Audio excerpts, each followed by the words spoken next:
bloque final de Referente Jurídico. Estamos conversando con Enrique Durán Boyero, jefe del proyecto de apoyo de la Estrategia Nacional de Lucha contra las Drogas en el Perú de la Unión Europea.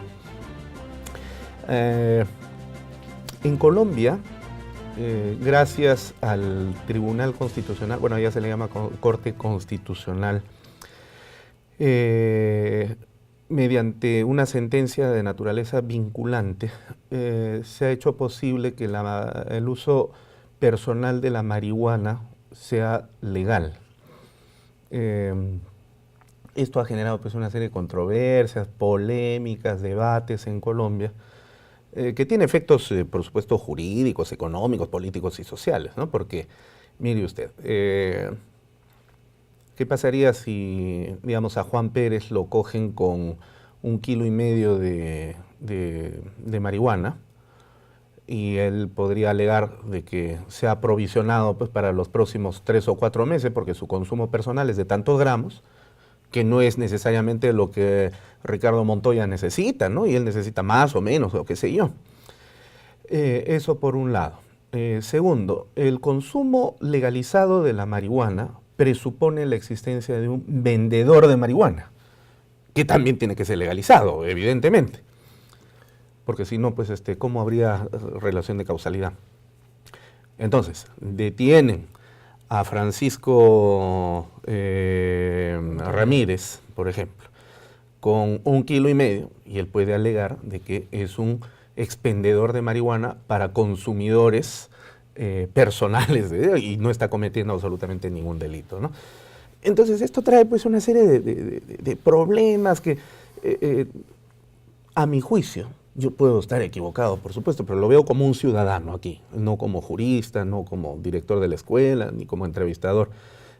Usted es el experto en este caso, pero yo veo aquí un retroceso en la lucha contra la droga, porque a través de este artificio se puede generar pues una serie de criolladas, como decimos en América Latina, para que se pueda seguir produciendo, expendiendo, consumiendo finalmente un tipo de droga como es la marihuana, aunque tenga buenos efectos como por ejemplo el uso de la marihuana de carácter medicinal para el combate al glaucoma o cosas por el estilo. Lo cierto es que los jóvenes, y esto lo puede ver usted en Bogotá, en Medellín, en Cali, en las ciudades importantes, caminan por todas las calles fumando marihuana y es algo que se ha normalizado, entre comillas, porque en realidad los procesos de normalización de lo anormal puede ir creando un ambiente de aceptación por continuidad de los hechos, pero no quita de que existan ciudadanos que se encuentran pues totalmente disconformes con los jovencitos, que se encuentran en una situación alucinógena, están ahí volando por las calles, pensando de que están escuchando los colores y viendo los sonidos. Y alguien por aquí, alguien no, sino varias voces también han empezado a introducir este tema aquí en el Perú, solicitando la legalización de la marihuana.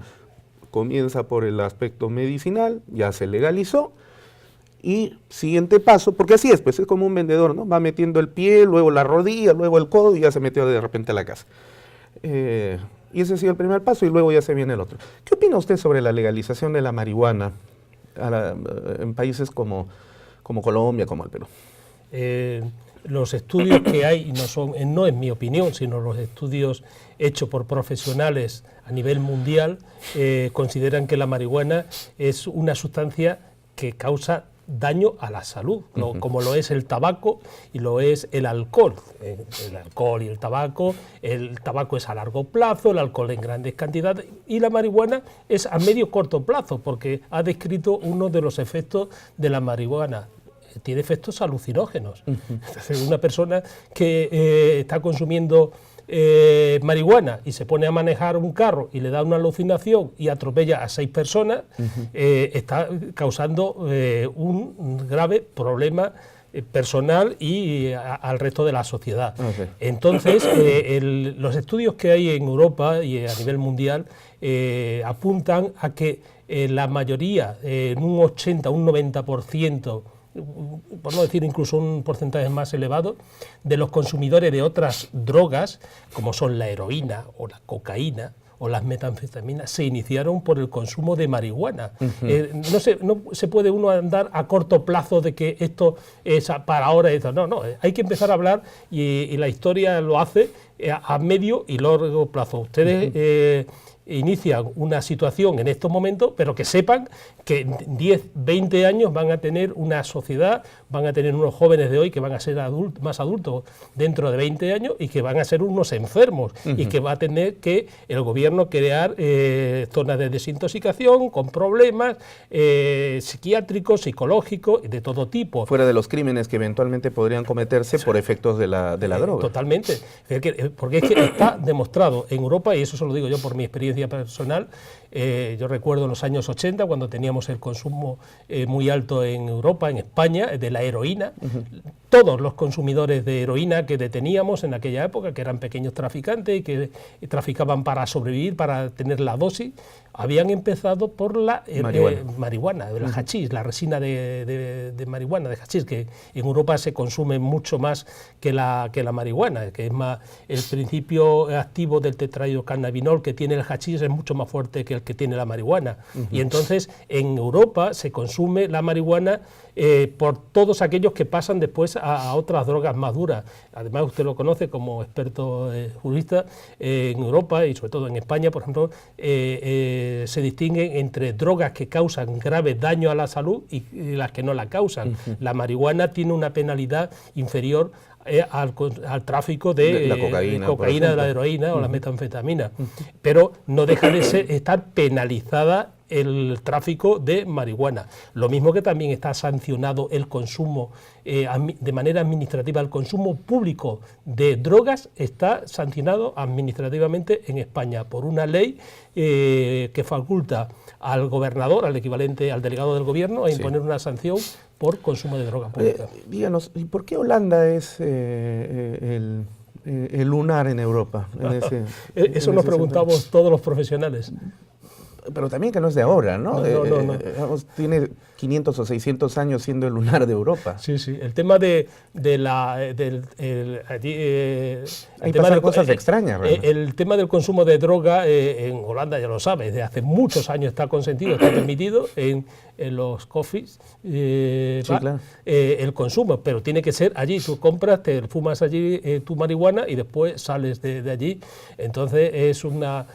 también hubo un experimento que no sé si perdura todavía en Suiza, de legalizar el consumo de algunas drogas, hace ya muchos años, no recuerdo cómo está la situación, pero el caso de Holanda es conocido por todo el mundo, la permisividad que hay en cuanto al consumo de marihuana en los coffee bar, en los cafés especiales que tienen para ese consumo. Sí, y a donde además quien, digamos, asiste a estos cafés, aun cuando no consuma marihuana, con todo el... ¿Cómo le llaman? La cápsula.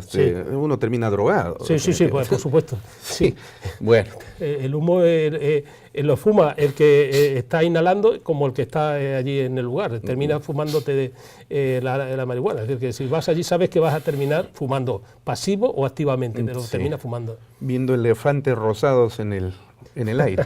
Sí. Bueno, ¿cuál es el impacto socioeconómico del narcotráfico en el Perú? Bueno, yo la experiencia que tengo aquí quizás es una pregunta más para ustedes, para los expertos de este país, el conocer cuál es el impacto real. Nosotros lo que percibimos por nuestra experiencia es que hay una conexión entre, como dije al principio, entre todos los sectores que intervienen en la cadena de producción del clorhidrato de cocaína.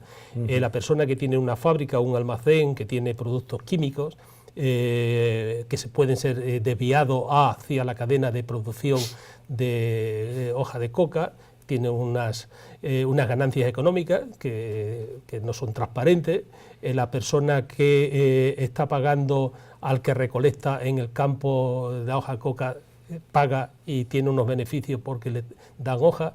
El que tiene una poza en un lugar que no se sabe quién y que las alquila o las mantiene, también tiene una repercusión económica, es decir, que hay muchos sectores vinculados al tema, y no digamos ya el tema del lavado de activos, que en este país con el tema de la informalidad se confunde lo que es el fraude tributario con el lavado de activos, que teniendo en cuenta que el 73% de la economía de este país es informal, habría que ver qué es fraude tributario y qué es lavado de activos. Sí. Eso es un estudio para ustedes, para el Perú. Ya. Fuera de la cocaína y de la marihuana, ¿qué otras drogas de importancia exportable genera el Perú? En estos últimos tiempos, las personas de la Dirandro con las que he hablado me han comentado el incipiente crecimiento de algunas zonas de producción de adormidera, de la Papaver somniferum, que es la que produce el opio. En la zona norte, de la zona de Cajamarca y por ahí, se han detectado pequeñas plantaciones de opio que, menos mal, que han sido detectadas y erradicadas. Pero esa es una potencia que está ahí, una posibilidad de que al mismo tiempo que se cultiva la hoja de coca, lo único que esas zonas son más inaccesibles donde está la hoja de coca. El Braen allí no hay quien entre, pero en cambio las zonas que están más abiertas, en la zona de la sierra de Cajamarca, del norte, de Lambayeque, de toda esa zona, ahí es más fácil de detectar. Entonces esperemos que no continúe esas ideas de algunos de cultivar opio. Una pregunta final, porque ya el tiempo se nos ha ido. El narcotráfico hace muchos años atrás, no solo en Perú, sino en otros países, y Colombia y México han sido la expresión de ello, ha tenido mucho interés en tener participación a nivel Estado. Han colocado congresistas, han colocado diputados, han financiado alcaldes. De hecho, Pablo Escobar fue diputado colombiano en algún momento, con obras y todo el asunto, ¿no? Es decir, ha habido siempre una pretensión de relacionar el poder económico del narcotráfico con el poder político, que es el que decide. Y Perú pues, no ha sido excepción de ello. Ya lo estamos viendo con las revelaciones de los últimos tiempos. ¿Es esta también preocupación de la Unión Europea a través de este proyecto? Bueno, yo como técnico, como especialista, como policía, nada más que le puedo hablar a usted del tema de nuestro trabajo. Y es que repercuta en aquellas instituciones que están luchando contra el tráfico de drogas y los delitos con eso. Y el lavado de activos y la corrupción son delitos que se pueden interrelacionar con el tráfico de drogas. No estamos de manera directa incidiendo en nosotros, nuestro equipo, nuestros expertos, no estamos llevando a cabo ninguna acción porque no es nuestra misión. En cuanto al tema de ESO, pues habría que preguntarlo a nivel político si la Unión Europea tiene más interés o ve con peligro. Es una cuestión meramente política. Yo como técnico le digo que desde nuestro punto de vista apoyamos a aquellos que luchan contra la corrupción, contra el lavado de activos y contra el tráfico de drogas. Porque digamos aquí el Jurado Nacional de Elecciones tiene reglamentos y la ley también ya en los últimos años con sus modificaciones establece clarísimamente cuáles son los filtros y las eventuales sanciones que se pueden dar a candidatos que postulan a diversos cargos públicos con financiamiento, ya sea de dineros provenientes del lavado de activos de cualquier actividad criminal y particularmente del tráfico ilícito de drogas, ¿no? Entonces, vamos, el Jurado Nacional de Elecciones podría ser en ese sentido un ente receptor de los intereses de la Unión Europea para estos efectos, porque esto genera corrupción, genera presencia del narcotráfico a nivel del Estado, y imagínese usted, con un grupo de congresistas que provengan del narcotráfico, frenando políticas públicas del Estado en contra del combate activo contra el tráfico ilícito de drogas, por un lado, y por otro, propiciando, por ejemplo, algunas legislaciones como legalización de la marihuana o cosas por el estilo, ¿no?